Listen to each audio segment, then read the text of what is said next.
Assalamu alaikum, I'm Aisha and you're watching Samar News. Here are today's headlines.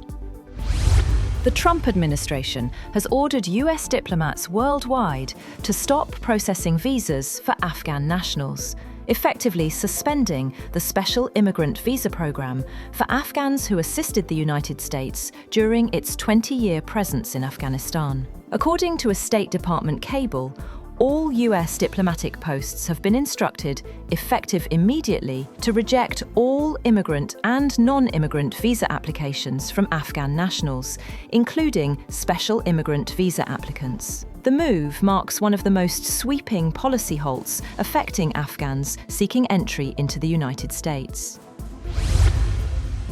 US President Donald Trump says the airspace above and around Venezuela should be considered closed. He made the statement in a post on his social media platform, Truth Social. Trump did not provide any additional details or explain whether this reflects a policy proposal or a security warning. The message has caused confusion in Caracas, where officials are waiting for clarification. There has been no formal announcement from US aviation authorities or the State Department regarding any change in airspace regulations. The comment comes as Trump continues to increase pressure on the government of Venezuelan President Nicolas Maduro.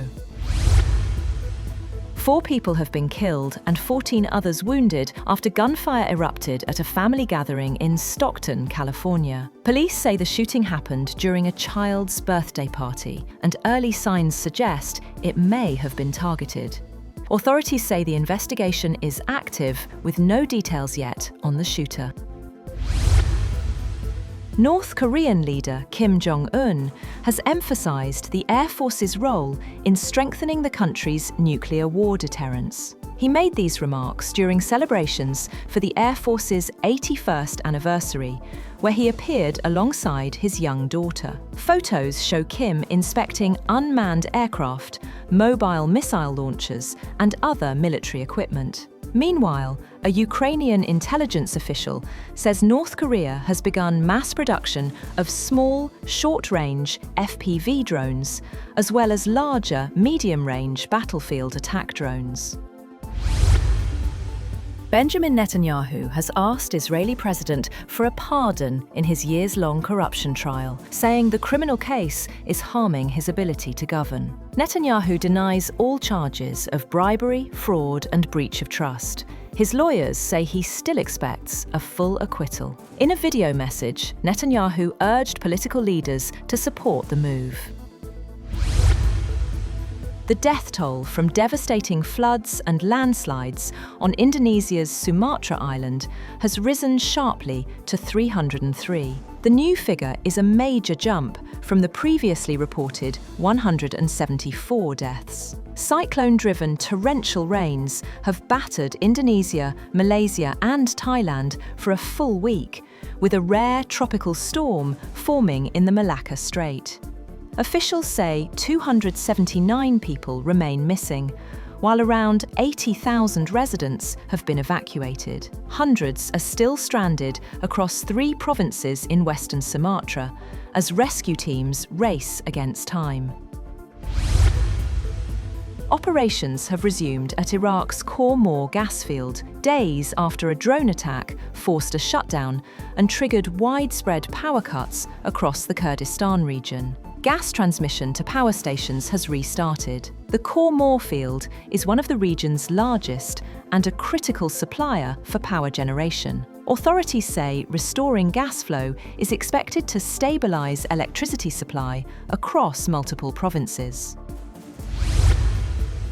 Malaysia's Prime Minister, Anwar Ibrahim, has suffered a major political setback after his allies were decisively defeated in a key regional election in Sabah.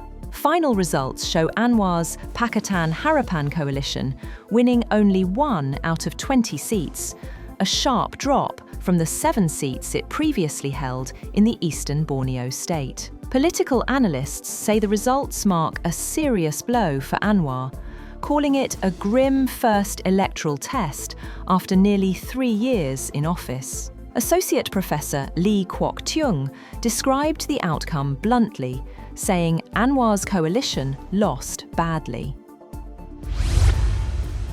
Pope Leo is set to travel in Lebanon today on the second and final leg of his first overseas trip as leader of the Catholic Church.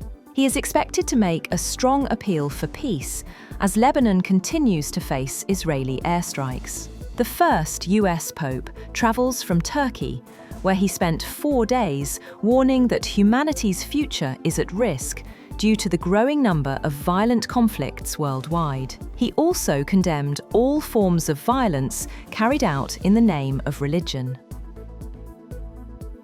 That's all for now. For more updates, visit www.samar.tv. Thank you for watching Samar News.